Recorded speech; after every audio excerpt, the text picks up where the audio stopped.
The first time my cousin joked that he was basically a permanent resident, he was standing in my kitchen in my favorite hoodie, eating my leftovers out of the container and scrolling TikTok like he paid half the mortgage. The last time he said it, I was sliding a printed 30-day notice to vacate across the table in a clear plastic sleeve with his full legal name typed at the top and served by hand, neatly written at the bottom. My name is Emily Harris. I'm 34. I live in a 3-bedroom ranch in the suburbs outside Columbus, Ohio. And 3 years ago, I made the mistake millions of women make. I let family move in just for a little while. This is the story of how my cousin turned my home into his crash pad. How my entire family expected me to be the never-ending safety net. And how I finally used the same landlord-tenant laws he mocked to legally evict the parasite out of my house and out of my life. How I ended up with a grown man on my couch. To understand how I got here, you have to know 2 things about my family. 1, I'm the responsible one. 2, my cousin Ryan is the opposite. I bought my little ranch house in 2019, right before everything went crazy. 3 bedrooms, 1.5 baths, a backyard just big enough for a fire pit and a small garden. I work as a project coordinator for a healthcare software company. It's not glamorous, but it paid enough for a reasonable down payment, an IKEA couch, and a sense of pride every time I pulled into my own driveway. Ryan was the golden boy when we were kids. He was the one everyone said would make it big. He was charming, funny, and never had to do chores if he made our aunts laugh hard enough. I was the one doing dishes in the background while everyone told him he was going places. Places, apparently, turned out to be 3 failed businesses, 2 repossessed cars, and 1 very expensive fantasy of being a serial entrepreneur, funded by whoever was dumb enough to believe in him that week. When he called me, I was in the Target parking lot, trying to decide if I could justify $18 on a candle that smelled like ocean breeze and linen. It's me, he said, voice rough. I just need a place to crash, just for a couple weeks. The lease fell through, and the investor pulled out, and those words are like catnip to the responsible cousin. A couple weeks. I pictured my empty guest room. The queen bed I'd only used twice. The fact that my parents raised me to believe family helps family. What happened? I asked. He launched into a story about a business partner screwing him over, a landlord changing the terms, and how the economy was just impossible for small business owners right now. There was very little detail about what Ryan had actually done wrong. There never was. I remember leaning against my steering wheel, listening, feeling that familiar mix of resentment and guilt. I knew how this went. I also knew my mom's voice would haunt me if I said no, so I did what I always did. I have a guest room, I heard myself say. You can stay a few weeks until you figure things out, but you'll need to chip in for utilities and groceries, okay? You're a lifesaver, he said immediately. Seriously. I'll be out of your hair before you even notice me. Spoiler, I noticed him. When temporary quietly becomes permanent. The first week, he actually tried. He carried in his duffel bag and a couple of boxes like a normal adult. He offered to buy pizza on his first night. He even Venmo'd me $150 labeled Utilities Cousin Discount. If he had stayed that version of Ryan, we wouldn't be here. But by week 3, the mask slipped. It started small. Unrinsed cereal bowls in the sink, towels on the bathroom floor, empty La Croix cans multiplying on the coffee table like they were procreating. Hey, can you rinse your dishes before they turn into science experiments? I asked one night, half joking. He smirked without looking up from the Xbox controller. Yes, Mom. The word stung more than it should have. He knew exactly what he was doing. The few weeks stretched into months. He found a part-time job at a vape shop, proclaimed it temporary while he focused on getting the next startup off the ground, and then quit 2 months later because the manager didn't respect his vision. He started using my address on everything: Amazon orders, DoorDash, even as his business address on LinkedIn. One afternoon, I came home to find a random Uber Eats driver peering through my screen door. "Is this, Ryan Harris Media?" he asked, holding up a tablet. "That's my cousin," I said, confused. "What are you delivering?" He flipped the screen around. "Content strategist consult. Guy said to meet him at his office. This address." I closed my eyes for a second and took a breath. It only got worse. He slept until noon, shuffled to the kitchen in my old college hoodie, and scrolled his phone while I logged into work from my little home office. He'd leave half-eaten Chipotle bowls on the counter like he had a staff to clean them up.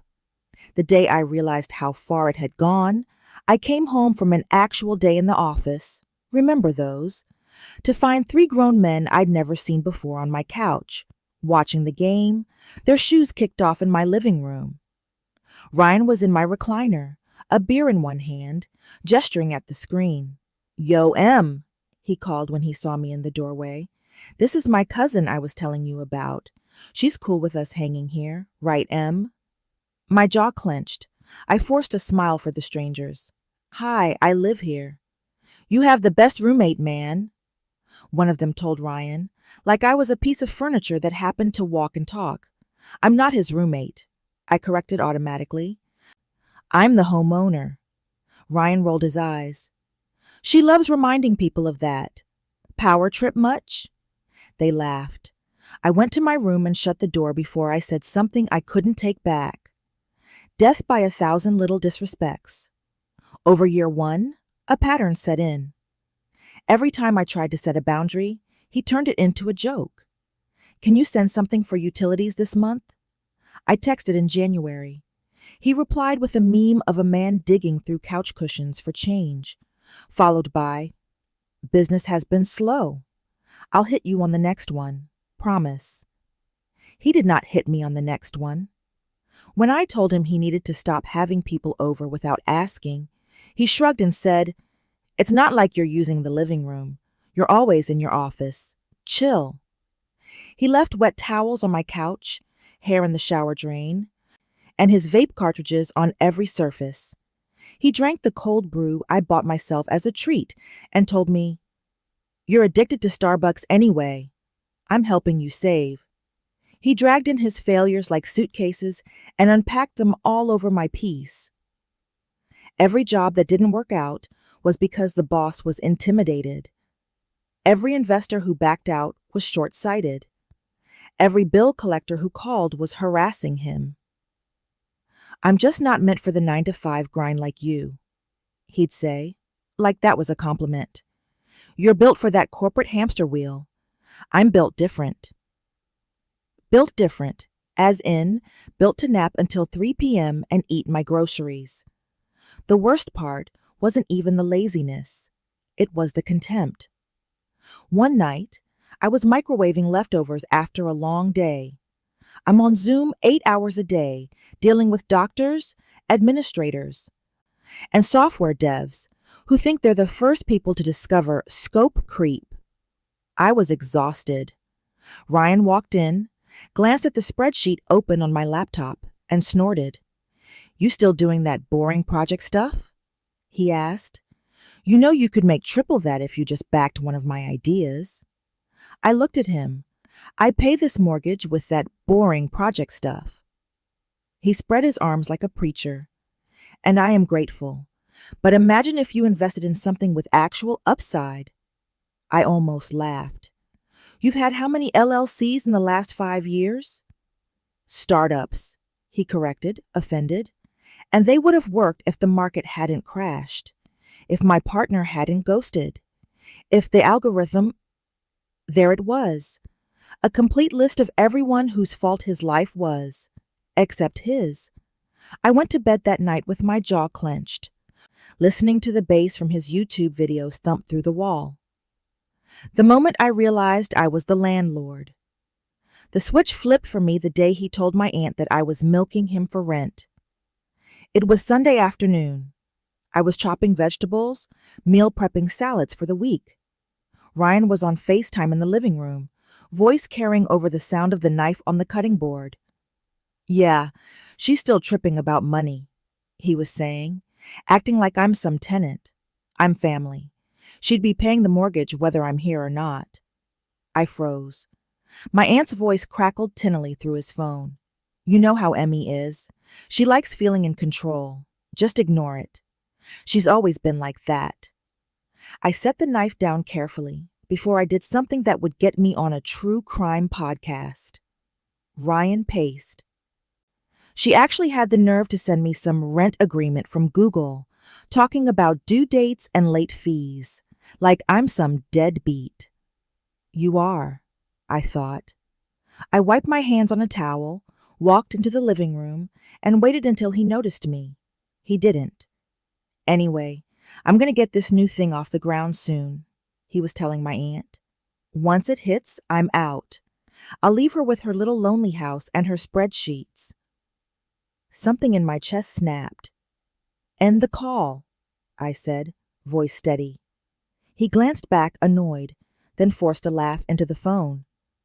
"I'll call you back, Aunt Linda." He hung up and flopped onto the couch. "What?" "I heard you," I said. "Calling what you pay, milking you for rent." He shrugged. "It is. You act like I'm some stranger you found on Craigslist.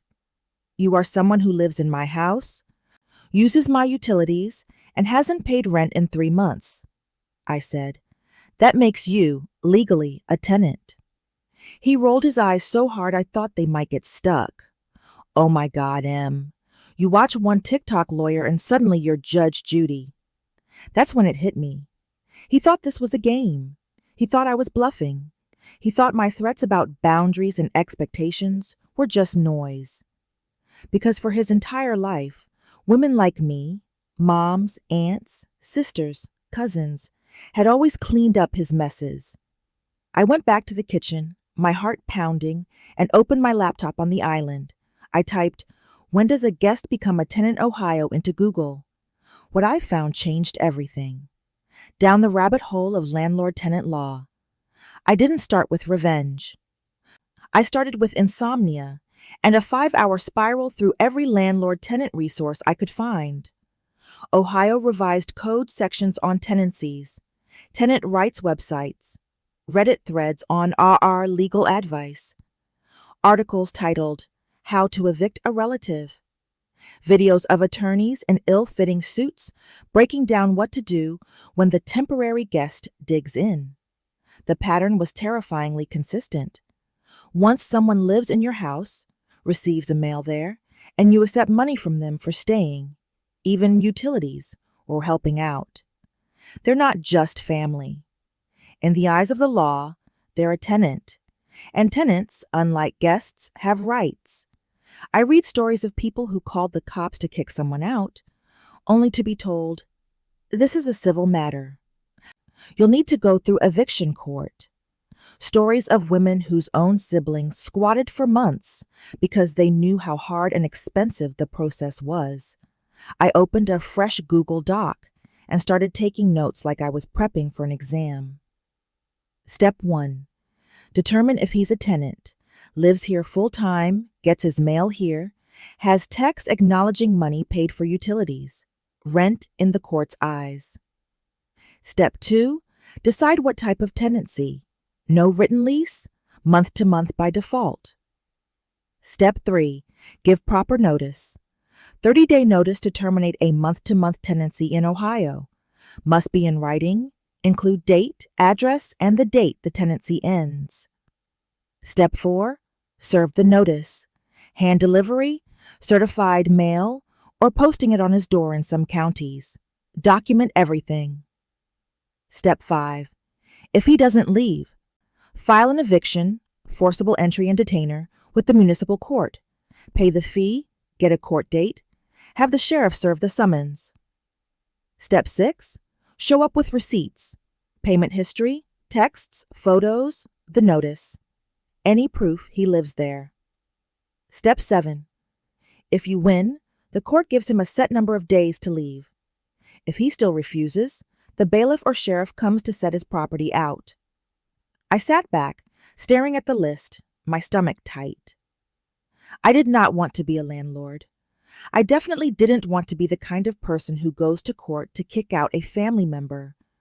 But I also didn't want to spend another year feeling like a guest in my own home. I closed my eyes and pictured my house before Ryan. Quiet Sunday mornings with coffee on the back porch. Friends over for movie night without worrying if someone had left their dirty laundry on the couch. Walking into my kitchen and knowing that if the sink was full, it was my own fault. I wanted that back, and if the only way to get it was to become Emily the landlord, then so be it. The 30-day notice. I didn't tell him the first day I decided. I spent a week preparing. I created a new email folder labeled Eviction. I printed out bank statements showing his sporadic utilities payments. I screenshotted texts where he referred to rent and my room. I took photos of his stuff in the guest room, just in case he tried to later claim he just crashed sometimes. One afternoon on my lunch break, I called a local legal aid number. The woman on the phone listened to my story, then sighed. "I'm sorry you're going through this," she said. "But yes, you're correct. You'll need to treat him like any other tenant. Don't change the locks. Don't throw his stuff out. Follow the process. Courts don't like self-help evictions." Self-help evictions. That phrase stuck with me like a warning label. That night, after he left to network at a bar with people I was pretty sure were not investors, I sat at the dining table with my laptop and a blank Word document. My fingers hovered over the keys, shaking a little, then I started typing. Notice to terminate, month-to-month tenancy date, May 1st, 2025, to Ryan Miller. Premises, 1482, Oakview Lane, Columbus, OH. Your current room and shared spaces. This letter serves as written notice that your month-to-month tenancy at the above address will terminate 30 days from the date of this notice on May 31st, 2025. You are required to vacate the premises and remove all of your personal property by that date. Failure to vacate by May 31st, 2025 may result in legal action to recover possession of the premises. I printed 2 copies, signed them both. The paper felt heavier than it should have. The next morning, he shuffled into the kitchen in his usual uniform, gym shorts, my hoodie, and a backwards cap. He opened the fridge, frowned into the emptiness. "You didn't do groceries?" he asked, offended. "I did," I said. "I put my stuff in the pantry in my room. You ate an entire week's worth of meals in 2 days last time." He laughed. "My bad. You know I'm bulking." "You're unemployed," I said. "What are you bulking for?" He rolled his eyes and opened the freezer. "Whatever. I'll DoorDash." I took a breath. "Before you do," I said, "we need to talk." He glanced at the clock on the microwave. "Can it wait? I have a call with the potential investor."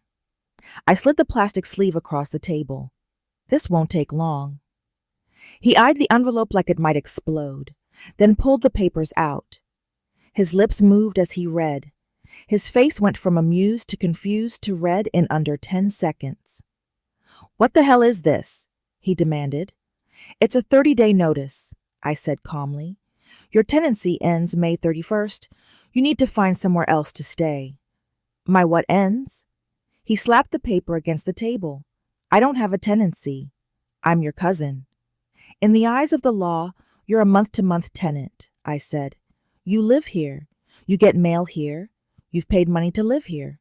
That makes you a tenant. I'm terminating that tenancy." He barked out a laugh that had no humor in it. "You've been watching too much YouTube," he said. "You can't evict me. We're family. Where am I supposed to go?" "I don't know," I said, "but it's not going to be here after May." "You're serious?" His voice went up an octave. "You're seriously going to treat me like some random renter?" I'm treating you like an adult, I said. You said you wanted independence. This is it. He crumpled the notice in his fist and pointed at me. You're pathetic, he spat. You think owning a little starter house makes you a boss. You're a glorified secretary with a mortgage. You should be grateful to have someone around. Otherwise, you'd just be here alone with your cats.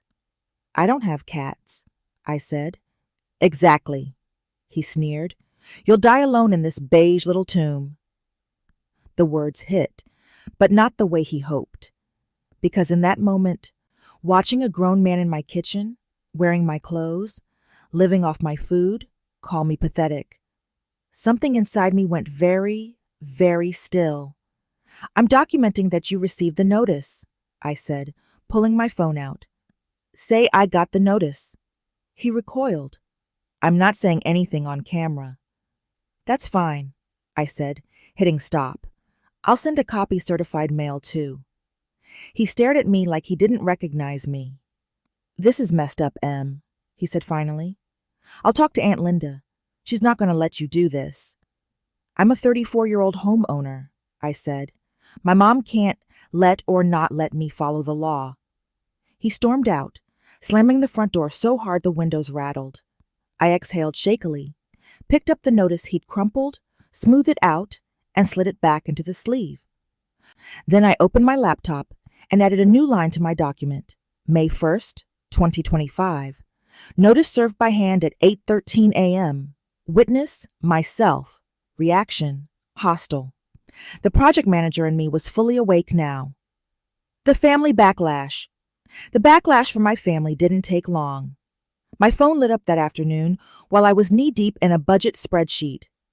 Mom, why is Ryan saying you're kicking him out? Aunt Linda, call me now. Group chat. Harris family. Family doesn't evict family, Emmy. I muted Slack, took a breath, and called my mom first. She answered on the first ring. What is going on? I gave Ryan 30 days notice, I said. He's been here for 3 years, Mom. He doesn't pay rent. He doesn't help. I'm done. She sighed like I told her I'd joined a cult. Em, he's had a rough time, she said. You know how sensitive he is. He just needs a little more support until he gets on his feet. He's had 36 little mores, I said, rubbing my temples. He's had unemployment. He's had side gigs. He keeps burning bridges. I'm tired of being the one thing he never has to worry about. Did you really use legal papers?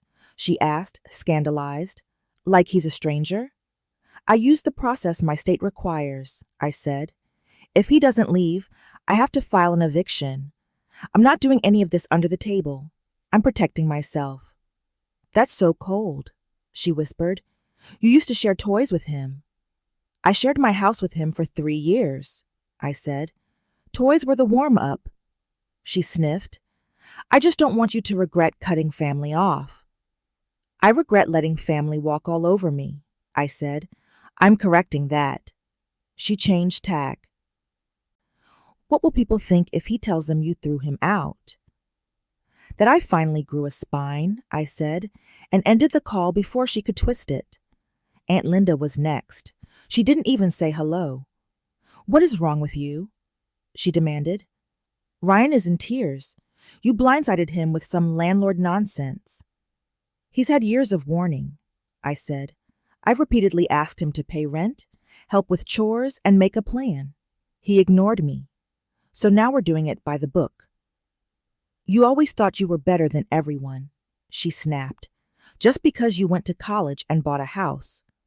Everyone had the same chance to go to community college, I said. Everyone had the same chance to not quit 7 jobs. I'm not responsible for the fact that I chose stability and he chose vibes.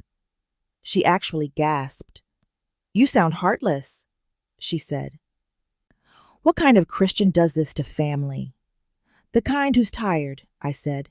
And for the record, Jesus also said, let your yes mean yes, and your no mean no. My no means no. She hung up on me. I muted the group chat as the texts rolled in. You could have just been patient. You don't know what it's like to fail. A house is just bricks. Family is forever. Sitting there at my little IKEA desk, watching my relatives guilt trip me on an iPhone screen, I realized something crystal clear. They were only calling it family when it benefited them. When I paid for Thanksgiving groceries, I was so generous. When I hosted Christmas because our grandparents' house was too small, I was such a blessing. When I asked an adult man to pay rent or move out, suddenly I was cold, heartless, ungrateful. I closed messages, opened my eviction prep document, and kept going. Calendars and consequences. Ryan did not find a place by May 31st. Instead, he performed. The last week of May, he started leaving moving boxes around like set dressing. A couple labeled kitchen in Sharpie, one half full of random cords and old t-shirts. He'd sigh dramatically whenever I walked by, as if to say, "Look how hard I'm trying." On May 30th, he knocked on my bedroom door. "Real talk," he said, leaning in the frame. "I need more time." I closed my laptop, giving him my full attention. "How much more time?"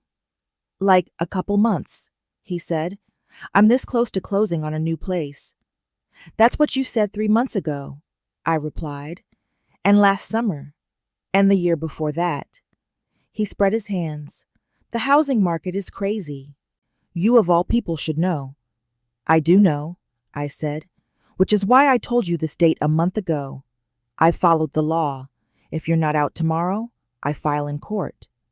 He stared at me like I'd punched him. "You'd really drag me into court?" "Yes," I said simply. His jaw worked. "You're not serious. Judges don't evict family. They'll laugh at you." I shrugged. "We'll see." He stomped away, muttering something under his breath about psycho control freaks. On June 1st, his shoes were still in the hall. His vape was still on the coffee table. His dirty dishes were still in the sink. So I drove to the municipal courthouse on my lunch break. The clerk's office was lined with plastic chairs and sad artificial plants. A sign pointed to the forcible entry and detainer window. The irony of that phrase wasn't lost on me. The woman behind the glass looked tired but kind. "I need to file an eviction," I said, sliding my completed forms under the slot. She glanced through them. "Month-to-month tenant, 30-day notice given. Is there a written lease?" "No," I said.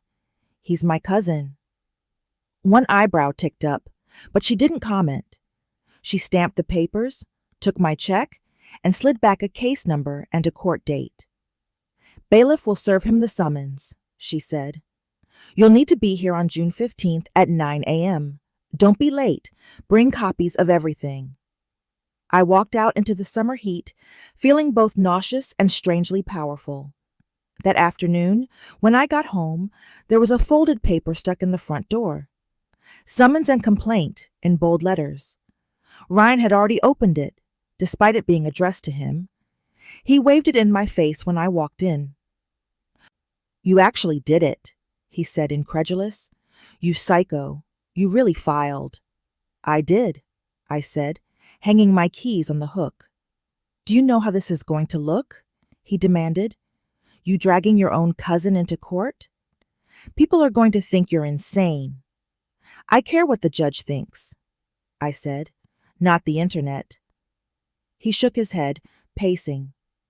"I'll tell them you never said anything about rent, that I'm just staying here as a guest. You don't have proof."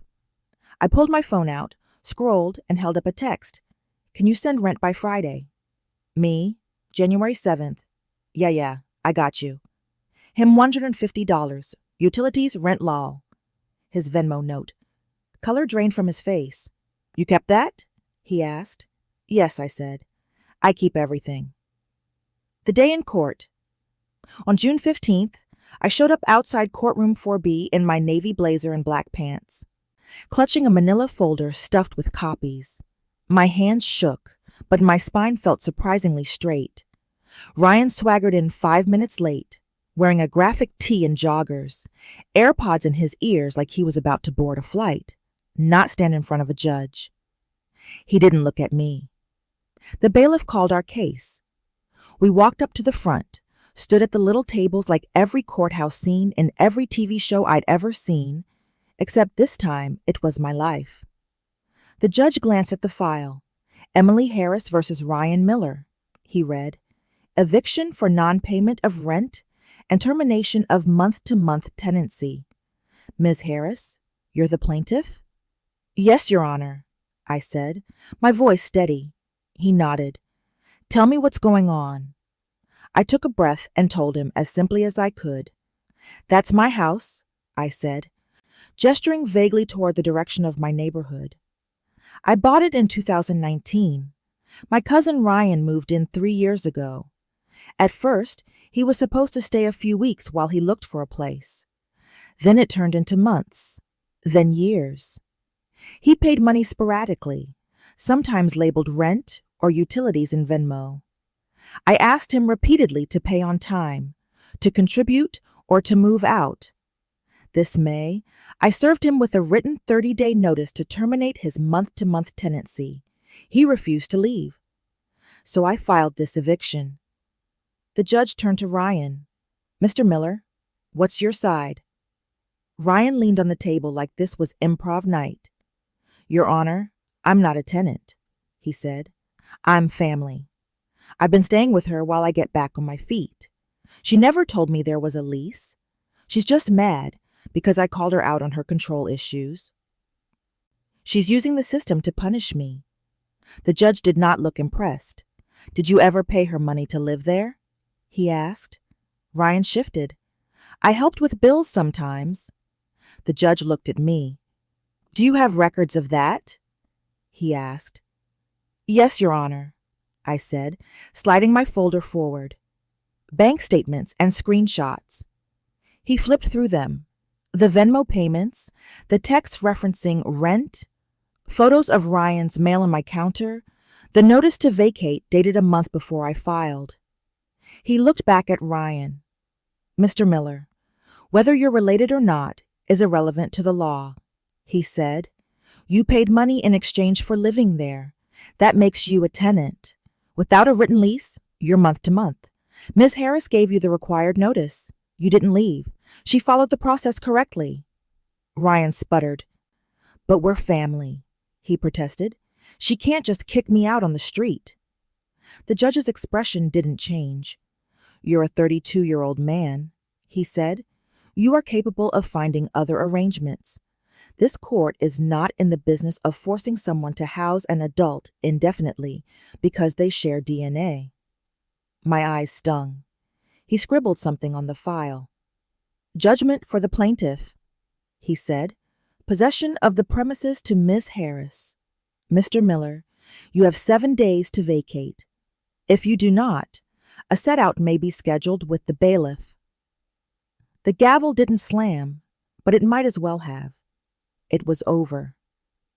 Watching the parasite detach. Ryan did not speak to me on the walk out of the courthouse. He pulled his hood up, yanked his mask on, and stormed down the hallway like a sulking teenager. In the parking lot, he rounded on me. You think you won? He snarled. You think you're some badass now because a judge sided with you? I think I enforced a boundary, I said. He stepped closer, lowering his voice. I hope you enjoy your empty little house, he said, because when I'm successful and you're still stuck in your stupid 9-to-5, don't you dare come looking for help. I haven't come to you for help once in my entire adult life, I said. That's kind of the point. He shook his head, got into the car my aunt had co-signed for, and peeled out of the lot. The next 7 days were tense. He stomped around, slamming cabinets. He deliberately left lights on in every room. One night, he left the front door unlocked and went to crash at a friend's, texting me at 2 a.m. If someone breaks in, that's on you. Should have been nicer. I double-checked the locks myself and started a new habit, taking photos of the locked doors before bed just in case. He made zero effort to pack until the 6th day.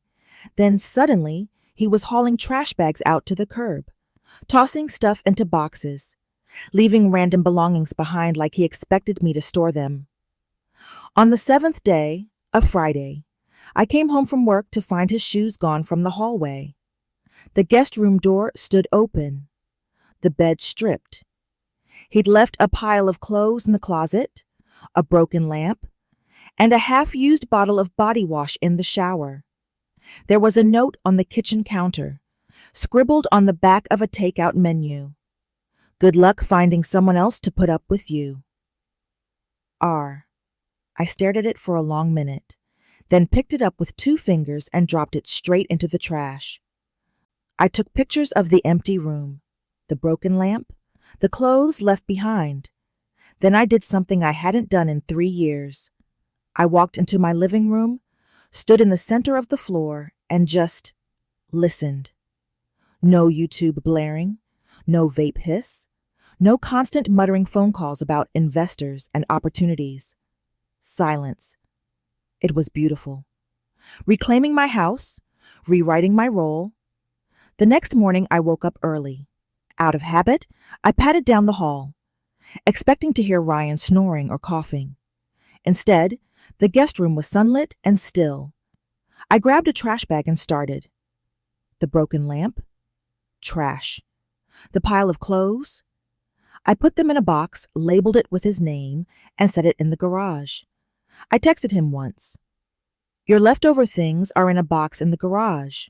You have 30 days to pick them up by appointment. After that, I will donate or toss them. He replied 3 days later. Lose my number. I smiled, blocked him, and set a calendar reminder for 30 days out. Then I did something my family would probably call dramatic. I deep cleaned the house like I was exorcising a demon. I scrubbed the bathroom until it smelled like bleach and lemon instead of Axe body spray. I washed the couch cushions, vacuumed under the bed, wiped down every surface he'd ever monopolized. I opened the windows, even though it made the air conditioning work harder, just to let the stale energy out. When I was done, I stood in the doorway of the guest room, breathing hard, sweat sticking my hair to my neck, and I pictured what I wanted that room to be. Not a crash pad, not a storage unit for someone else's half-lived dreams. I opened Pinterest and started a new board, guest room, office. 2 days later, I was wandering through IKEA again, this time with purpose. I picked out a simple white desk, a new rug, a bookshelf that didn't wobble when someone looked at it. The cashier scanned my items. Redoing a room? She asked. Reclaiming it, I said. At home, I assembled furniture while a true crime podcast played in the background. I hung a framed print above the bed that said, in simple black script, "No is a complete sentence." It made me laugh every time I looked at it. When I finished, the room looked like something out of a small space makeover show. Calm, light, inviting, but not inviting in a move in indefinitely and ruin my life way. Inviting in a you can visit, but you leave way. The aftermath and the quiet karma. My family did not take this well. Aunt Linda didn't speak to me for months. She posted vague statuses on Facebook about people who forget where they came from and relatives who think a mortgage makes them God. My mom tried to mediate, then eventually gave up and focused on sending me Bible quotes about boundaries, which was her way of saying she'd secretly picked my side. Ryan floated from couch to couch.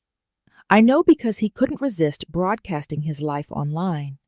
He posted Instagram stories from someone's basement one week, a dingy motel the next, a car with a cracked windshield after that. He rotated through captions like grind mode and real ones only, but the background stayed the same, unstable, chaotic, always someone else's place. He launched at least 2 more businesses. One was a mindset coaching brand where he posted videos telling people to cut toxic people out of your life while sitting in the passenger seat of his friend's car. The irony nearly killed me. Another was a crypto NFT thing that died quietly in the comments with 3 likes. I would love to say I never looked, but that would be a lie. Sometimes, late at night, I tapped through his stories with the sound off, watching it all play out like a show I'd already quit, but still hate-watched out of morbid curiosity. He never mentioned the word eviction. He framed it as choosing to leave a toxic situation. Whatever helps you sleep, I thought. The real karma came slowly. A mutual cousin messaged me one day. He's asking to crash with us now. We said no. We told him if you had to evict him, we're not signing up for that circus. Just wanted you to know. You did the right thing. Another friend texted me a screenshot from a local Facebook group. It was a post from a woman complaining about a guy who'd responded to her roommate ad, moved in without paying, and then refused to leave. The photo in the comments? Ryan, double fisting Red Bulls at a party. I closed the app and set my phone down. His pattern was going to follow him until he dealt with it. It was no longer my job to intervene. My new life with boundaries intact. These days, my house is mine. I host friends for wine and charcuterie nights without worrying about a barefoot man-child shuffling through in boxers to ask if anyone ordered wings. My living room doesn't smell like cheap takeout and vape juice. I can leave my cold brew in the fridge and know it'll still be there in the morning. My guest room is my office most days now. I work from the white desk with a plant on the corner and a little lamp that casts warm light on Zoom calls, making me look slightly less like I've been staring at spreadsheets for 6 hours straight. When friends from out of town visit, they text me ahead of time. They ask, "Can I stay with you?" I say, "Yes, for 3 nights." And we both understand that there is a clear beginning and end to the visit. And because my boundaries are stronger now, those visits are actually enjoyable. On Saturday mornings, I sip coffee on my back porch and listen to one of my neighbors mow their lawn. It's the Midwest soundtrack. Distant engines, birds, someone practicing drums badly down the street. I think sometimes about how easily this could have gone differently. I could have let the guilt win. I could have let Ryan stay a little longer until he had one more chance, and then another, and another, until we were both old and bitter, and he still thought the world owed him free shelter. Instead, I became the villain in someone else's story, to be the hero in my own. Because here's the dirty little secret. Sometimes the only way to get the parasite to detach is to stop feeding it. The message, I wish someone had told me. If you're listening to this while staring at your cousin's shoes in your hallway, or your brother's Xbox in your living room, wondering how the hell you became the family hostel, this is your sign. You are allowed to say no. You are allowed to protect your home. You are allowed to stop being the default safety net for adults who refuse to grow up. It will not feel good at first. People will call you heartless. They will weaponize family against you. They will try to shame you for using the same laws that exist to protect landlords from tenants who don't pay, even when the tenant shares your last name. But here's what they won't tell you. No one is coming to rescue you from the situation you keep saying yes to. I didn't evict my cousin because I hate him. I evicted him because I finally realized I love myself more than I fear his opinion. Because I wanted a life where my utilities, my mortgage, and my peace weren't subsidizing someone else's refusal to take responsibility. Because I wanted to walk into my own house and feel at home. So yeah, I became the landlord. I learned how to write a proper notice. I stood in front of a judge. I watched a grown man be told he had 7 days to leave the house he thought he could occupy forever. It was scary. It was messy. It hurt. And I would do it again. Because the day the bailiff gave me that judgment, And the day I stood in my silent living room after he left, I felt something I hadn't felt in years. Safe. So tell me, if you were in my shoes, would you have filed that notice? Drop your thoughts in the comments. I'm curious how many of us have a temporary house guest still living like it's forever. And if this hit a little too close to home, maybe open a new tab, type in landlord tenant law, plus your state, and start reading. Your peace might be one hard boundary away.